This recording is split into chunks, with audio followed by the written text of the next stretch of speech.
Some of you know me, some of you don't.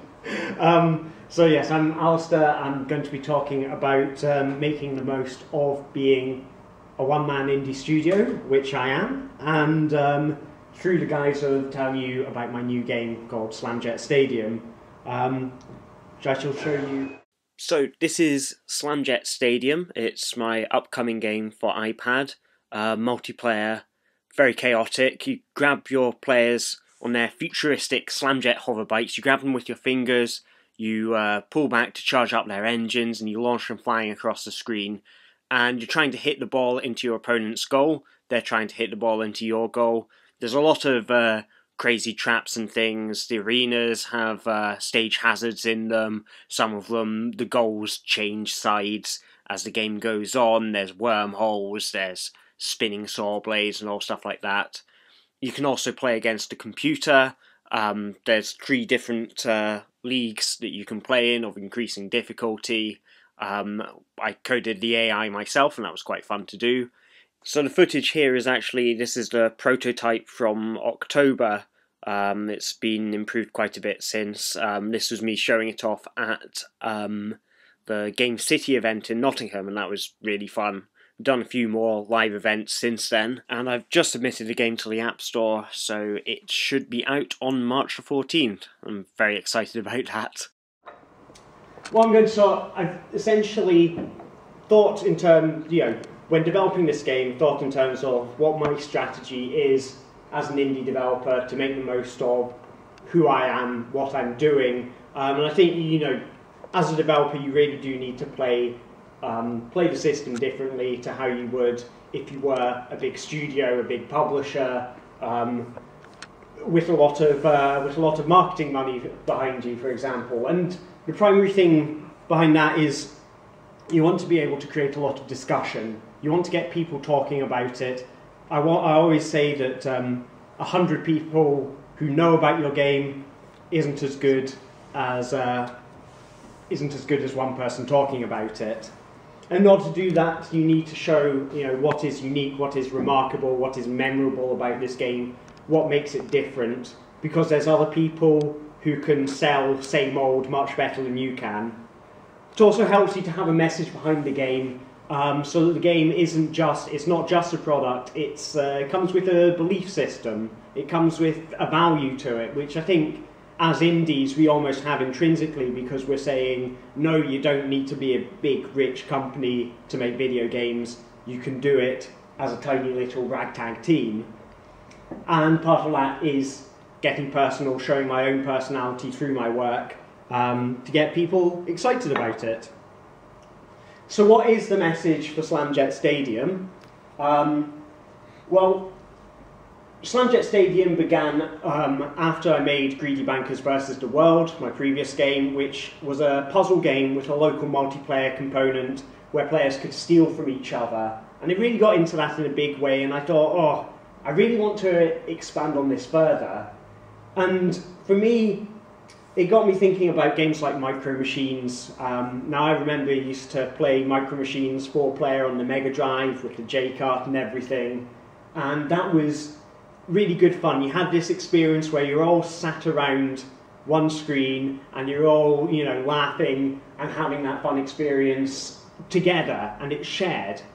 You don't have that anymore in online multiplayer, not in the same way. And while that online multiplayer has its benefits, like being able to play against players who match your level from around the world, regardless of them needing to be near you or not, but you also miss out on the joy of being around other people.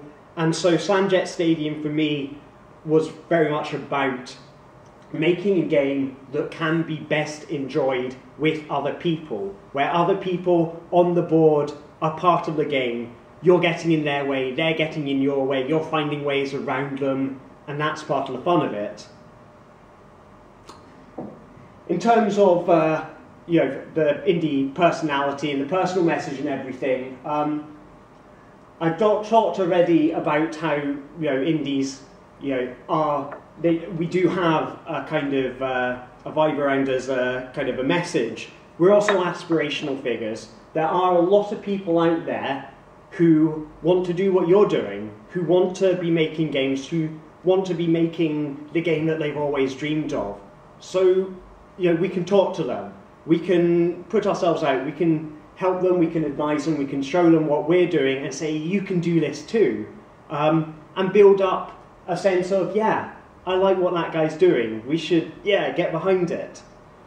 Another thing is that you want to be different, you want to show what's different about what you're doing, and blending in is very much risky. Like I said before, big studios and big publishers have a lot more money to spend on marketing something Me Too to people who don't care. You want to get people to care, you want to get people to notice you. So for me, it's been very important to do all my own artwork for the game, and to make sure that everything I do has my own style, has my own personality, and says, and is very much an Alistair Aitcheson game, and it wouldn't be any different it wouldn't be any other way. In terms of designing the game around being a one-man studio, there are some kind of design decisions that actually went into the game. For example, a lot of the animation, there is very little animation in the game. Most of the stuff is moved around in code, which means I get a lot of bang for my buck, and that's very important. This here about utility, then impact, then personality, then polish, that's the way I look at predominantly the art in the game, but also the design elements of the gameplay. Everything I add, the most important thing is, what does it do? And if the artwork, for example, if the artwork isn't demonstrating what it needs to do, then that's the first problem you need to solve. The second thing is, after that, I want to say, okay, well, how much impact does it make? And if it's making good impact, then I want to say, well, does it push the personality of the game? Does it give you the sense that there is more to this game, that the characters live on even when you switch the game off? And finally, polish, as I see it, is really just a way to service the other three things. If something is so untidy that it doesn't make you, the image that pops up when you score a goal doesn't make you feel satisfied when you score a goal, because all you're seeing is, oh, that arm looks a bit ugly, then that's something you need to polish. But that's what polish is there to do.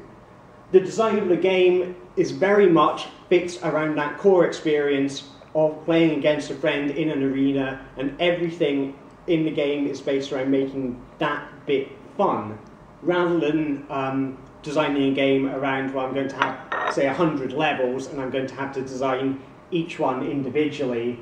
It's a way to design something concise and punchy without having to put a lot of effort and sweat into something that might not pay off. And finally, one of the benefits about being a one-man team is that I can adapt quickly.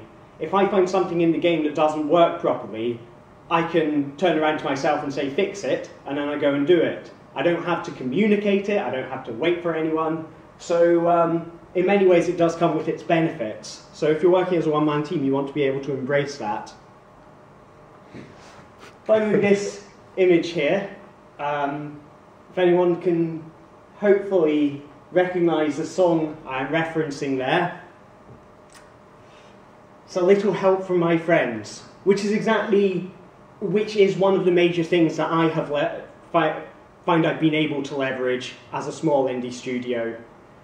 I do a lot of networking, I go to conferences, I go to jams, I go to Best of British, and that has actually made a big difference to the game, because I've been able to go to people for help. I've been able to ask people I know well and who know their craft well for testing and feedback, and say, what would you do differently? I've been able to get business advice from people about their feelings on, well, how would this game be best marketed, best promoted, all these things, and they're happy to give that because I've made friends with people. Art advice, I've got help and feedback on making the artwork and making it work better from artists I have met at game jams, and that has been absolutely brilliant.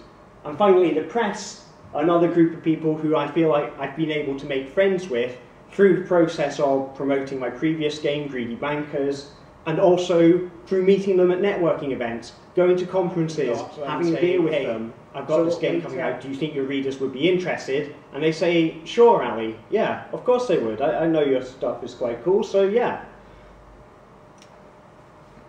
The final thing I'm going to talk about is really extending on that.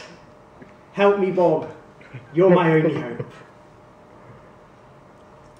Because I'm not going to say that I'm doing everything perfectly. I'm not going to say I have the solutions to everything. And to have a successful game on mobile or tablet is very difficult, and I don't have the answers. But with the rest of you and Bob, I'm really hoping that you can continue to help me.